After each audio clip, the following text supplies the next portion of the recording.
ایک بچہ آیا نا اپنی ماں کے لیے لباس لینے کے لیے، اور پہلے وہ گیا اپنے چچا کے پاس، اس کی ماں بیوہ تھی، اس کا لباس پھٹ گیا تھا اور وہ اپنے چچا کے پاس گیا تو اس نے دتکار دیا۔ ماں نے اس کو روکا تھا، بیٹا نہ جانا، لیکن اس نے کہا کہ تیرے بدن کے اوپر جو لباس ہے وہ بھی پھٹ گیا اور جگہ جگہ سے جسم جھلک رہا ہے، تو میں اپنے چچا سے آپ کے لیے لباس لے کے آتا ہوں۔ پھر جو رویہ اس نے اختیار کیا تو واپس روتا ہوا آ رہا تھا، تو کسی نے راستے نے پوچھا کہ کیا ماجرا ہوا؟ اس نے کہا چچا کے پاس گیا تھا ماں کے لیے لباس لینے، اس نے تو لا کے بھیج دیا۔ اللہ اکبر۔ تو اس نے کہا کہ جا سین حرم میں محمد نام کا ایک شخص بیٹھا ہوا ہے، اگر تو اپنا دکھڑا اس کے سامنے پیش کرے تو وہ امید ہے تمہیں رد نہیں کریں گے، لیکن سن لے ان کا دین کوئی اور ہے۔ اللہ اکبر۔ اپنے ماں کے پاس آیا تو ماں کو کہا کہ چچا نے تو لا کے بھیج دیا، لیکن آپ کی حالت مجھ سے دیکھی نہیں جا رہی۔ بچہ ابھی شعور کی منزلوں میں قدم رکھ رہا تھا، پہلے بہت چھوٹا تھا، اب اس کے اندر ایک جذبات تھے بچے کے اندر۔ تو ماں نے کہا کہ بیٹا نہیں، ان کے پاس نہیں جانا، سنا ہے کہ جو ان سے ملے دین دھرم چھین لیتے ہیں اس کا۔ اللہ اکبر۔ تو حضور علیہ السلام کے پاس جانے سے ماں روکنے لگی، لیکن بچے نے کہا کہ امی میں پکا رہوں گا، بتوں کا وفادار رہوں گا، تم اس ٹینشن کو، اس پریشانی کو چھوڑ دو۔ اور حضور کی خدمت میں حاضر ہوا۔ حضور صحن حرم میں چادر اوڑے بیٹھے ہوئے تھے، اور جا کے کہنے لگا میں پہلے بات آپ سے کر لیتا ہوں، آپ کا دین میں نے قبول نہیں کرنا۔ حضور مسکرا کے بولے بیٹا بتاؤ کس لیے آئے ہو؟ کہا میری ماں بے لباس ہے، میں آپ سے لباس لینے آیا ہوں۔ حضور نے چادر رحمت اتار کے اس کے کندھوں پہ ڈال دی۔ اللہ اکبر۔ وہ واپس آ گیا اور ماں پر حضور کی چادر اڑائی۔ اللہ اکبر۔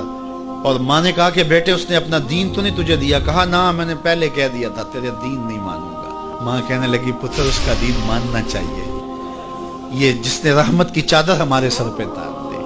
اللہ اکبر۔ تیری تک کے ادامہ میں مرید ہو گئے۔ اس بوڑھی عورت کا قصہ بھی آپ نہیں بھول سکتے، جو گھر کا سامان باندھ کے اپنے دروازے پہ بیٹھی ہوئی تھی، اور اس نے سنا تھا مکے میں ایک جادوگر آیا ہے جسے ملتا ہے اس کا دین چھین لیتا ہے، کہیں ایسا نہ ہو کہ کہیں اس سے ملاقات ہو جائے اور وہ دین ہی میرا چھین لے، مجھے شہر چھوڑ دینا چاہیے۔ گھر کے تھڑے کے اوپر سامان باندھ کے بیٹھی ہے۔ حضور بھی گزرے، اس نے دیکھا تو کہا بھتیجے یہ سامان میرے سر پہ رکھ دے۔ حضور نے سامان اٹھایا، دیکھا تو بوجھل تھا، وزنی تھا، اور بڑھیا کو دیکھا تو کمزور تھی۔ تو کہا کہ بڑھیا اگر چاہو تو جہاں چاہتی ہو میں خود نہ چھوڑا۔ اس نے کہا اس سے بڑی مہربانی کیا ہوگی؟ حضور نے سامان اٹھایا ہوا ہے اور بڑھیا سے باتیں بھی کرتے جا رہے ہیں۔ تو بڑھیا کو کہا کیوں جا رہی ہے؟ اس نے کہا کہ سنا ہے یہاں ایک جادوگر ہے جو لوگوں کا دھرم لوٹ لیتا ہے، لوگوں کا دین لوٹ لیتا ہے۔ میں نے ساری زندگی بتوں سے وفا کی، میرے آباء و اجداد نے بتوں سے وفا کی ہے، میں چاہتی ہوں دین اجداد ہاتھ سے چھوٹ نہ جائے، آخر اس شہر میں رہتی ہوں کہیں مل نہ جائے۔ خیر حضور نے کچھ نہیں کہا، اس کا سامان نہیں پھینک دیا کہ ٹھیک ہے تم پھر جاؤ۔ سامان اس کا اٹھایا اور جہاں تک اس نے جانا تھا سامان پہنچایا، سامان سپرد کر کے واپس پلٹنے لگے۔ تو اس نے کہا بچے اپنا نام تو بتا دے، لوگ کہیں گے کہ مکہ چھوڑ آئی ہو تو بتاؤں گی ایک جادوگر کے دکھ سے چھوڑ آئی ہوں، تو وہ کتنا برا بھلا کہیں گے شہر مکہ کو کہ جس مکہ سے لوگ نقل مکانی کرنے پہ مجبور ہو گئے۔